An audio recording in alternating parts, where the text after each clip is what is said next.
Overbridge यानी traffic से राहत, सफ़र में रफ्तार और शहर के विकास की पहचान। लेकिन लखनऊ में बन रहा एक ओवरब्रिज अब राहत से ज़्यादा परेशानी का सबब बन गया है।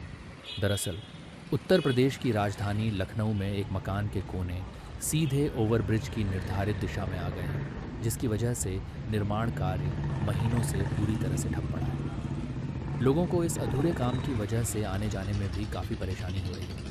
उनका क्या कहना है, सुनिए।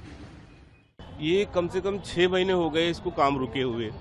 ये प्रशासनिक तंत्र का पूरी तरह से फेलियर है। इसको कहिए कि जब तक मुआवजा नहीं दिया गया और काम चालू कर दिया गया, ये केवल मुआवजे के कारण यहाँ पे काम रुका हुआ है और प्रशासनिक तंत्र का पूरी तरह से फेलियर है।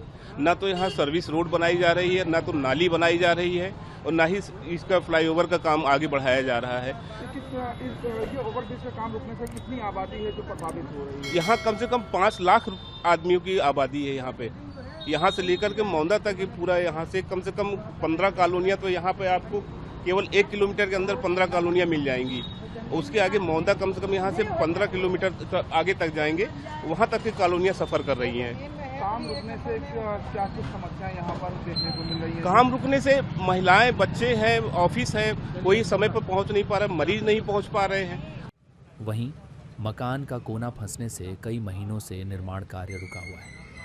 अफसर अभी तक मकान मालिक को मुआवजे के लिए राज़ी नहीं कर पाए हैं। फिलहाल जिला प्रशासन इसका हल तलाशने में जुटा है। पूरे मामले पर पंडित खेड़ा गांव के समिति अध्यक्ष विनीत मिश्रा ने क्या कुछ कहा, सुनिए। लगभग ये 1 साल हो गया है, 1 से 14 महीने हो चुके हैं। 14 महीने से काम रुका हुआ है। काम केवल मुआवजे के विवाद को लेके रुका हुआ है। सरकारी तंत्र है, कई बार हम लोग हर जगह पे अपनी गुहार लगाए, पता चला कि एलडीए से इसका नक्शा भी पास है। अब एलडीए और जो हमारा तहसील है, इस मामले में ये पूरी हमारे क्षेत्र की 5 लाख की आबादी सफ़र कर रही है। पूरा पुल बनने का जो निविदा आई थी वो 18 महीने की थी, लेकिन इस समय 3 साल हो गया है और ये अजूबे की तरह से ये पुल बना है। अगर मकान का निस्तारण नहीं होता है, जो भी मुआवजा या जो भी रकम है वो नहीं होगी, तो हमारा ये मान लीजिए 7 लाख की आबादी, बगल में मुख्यमंत्री ने अपनी एक योजना आनंद नगर योजना बनाई है, उसका भी बड़ी सफ़र हो रहा है। पंडित खेड़ा, समदा, अमौसी, गौरी, गंगा खेड़ा, शुभम सिटी, कृष्ण विहार, ये सारी कॉलोनियाँ सफ़र करी। एक रास्ता था कि यहाँ से आदमी निकल के शहर के अंदर जा सके। इस रास्ते में भी ये स्थिति है कि कम से कम अगर बच्चे स्कूल जाते हैं, बगल का स्कूल है, 2 घंटे लगते हैं।